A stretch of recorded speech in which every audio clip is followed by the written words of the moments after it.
وإن أوهن البيوت لبيت العنكبوت لو كانوا يعلمون. The weakest of homes is the home of the spider, if only they knew. And it's not just because of the web, but also for what happens inside it too. The most fragile of homes, home to the most ferocious of family feuds, a husband and wife relationship that is solely based on being used for consummation. See, as soon as they finish mating, the wife would then consume the body of her own husband. It's disgusting, and so can the children be too. See, as soon as they mature, they would chew upon their own mother as a source of food. It's sinister, it's crude, I don't want to imagine it, but it's true. And such the examples that are used, not because God can be cruel, but for God to prove that the weakest of homes are those in which the inhabitants are abused. See, marriages are meant to bring happiness, and the home is a refuge of tranquility and comfort to all those who walk through. And if you ever do happen to fall into disputes, you must learn to understand that the marriage isn't always about you. Rather, it's learning to live together as one, although we are still living together as two. In a home where everybody knows that they belong, with love, kindness, and mercy, so we could all just get along, and there's no need for fighting every time something small goes wrong. Because you can't build a home upon violence and then expect it to stand strong. I mean, what kind of man would harm his wife in the darkness of the night, leaving her to bleed as he scars her for life, having to cover up her bruises as she tries to hide them from sight?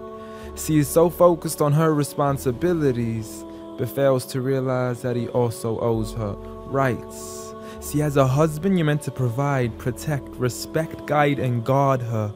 You are her garment, her lifelong partner, her prince charming who should charm her, her knight in shining armor. But a night has turned into a nightmare as he spends his nights trying to harm her. As she begs him on her knees, please, I need you to be calmer. I urge you, see, patience is a virtue. I never even heard you. I promise I didn't mean to hurt you. Please don't be mad. And please don't let the kids see, cause it's not right for a dad. It's sickening, it's sad that such scenes are happening in reality within the homes of so many broken families. It's a calamity that we forgot what the meaning of marriage is. Did you forget that the best of you in character is he who is best to his wife? The best of advice from the one who never harmed a servant, child, or wife in his whole entire life. Muhammad sallallahu alayhi wasallam. He was the best of examples in how to treat a woman right. See, if his wife had cooked something he had liked, he would eat it, and if he didn't, he would leave it without expressing an ounce of dislike.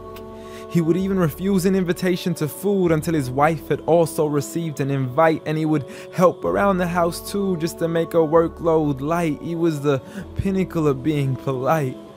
And he taught us that the strongest of men is not he who knows how to fight, but rather he who restrains his anger right at the moment of strife. So have patience, brother. I mean, you wouldn't allow it for your own mother, daughter, or sister. You wouldn't bear to watch another man punch and kick her, so the next time you even think to cause her trauma and hit her, you need to understand that she too is another man's mother, daughter, or sister. So dear sister, no human being deserves to live a life of violence alone. So if he doesn't treat you with kindness, don't live in silence trying to fight this on your own. Rather seek help from God first, and don't be afraid to then pick up the phone and let your people know that you are no longer willing to live in the weakest of homes. Violence against women? Islam says no.